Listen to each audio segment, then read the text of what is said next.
জাতীয় সঙ্গীত পরিবর্তন নিয়ে যা বললেন ধর্ম উপদেষ্টা ডক্টর আ.ফ.ম. খালিদ হোসেন বলেছেন, জাতীয় সঙ্গীত পরিবর্তন নিয়ে ভাবা হচ্ছে না, বিতর্ক সৃষ্টি করে এমন কিছু অন্তর্বর্তী সরকার করবে না। শনিবার সকালে রাজশাহীর ইসলামিক ফাউন্ডেশন পরিদর্শন ও সুধী সমাবেশে যোগদান শেষে গণমাধ্যম কর্মীদের সঙ্গে আলাপকালে এসব কথা বলেন তিনি। খালিদ হোসেন বলেন, মসজিদ, মন্দির, মাজারে হামলা গর্হিত কাজ। ধর্মীয় উপাসনালয়ে যারা হামলা চালায় তারা মানবতার শত্রু, তারা অপরাধী। প্রচলিত আইনে তাদের বিচার করা হবে। তিনি আরো বলেন, দুর্গাপূজা নিরাপত্তার স্থানীয় সাধারণ জনগণের পাশাপাশি মাদ্রাসা ছাত্রদের সম্পৃক্ত করে মন্দির পাহারা দেওয়া হবে, যেন কোনো ধরনের হামলা বা নাশকতা না হয়।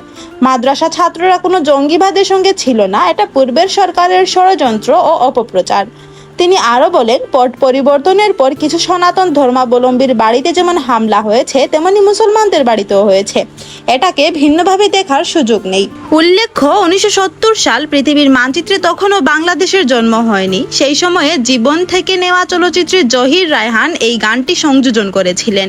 কবিগুরু রবীন্দ্রনাথ ঠাকুরের লেখা ও সুরের সেই দিনে সেই দেশাত্মবোধক গানটি পরবর্তীতে আমাদের জাতীয় সঙ্গীতের মর্যাদা পায়।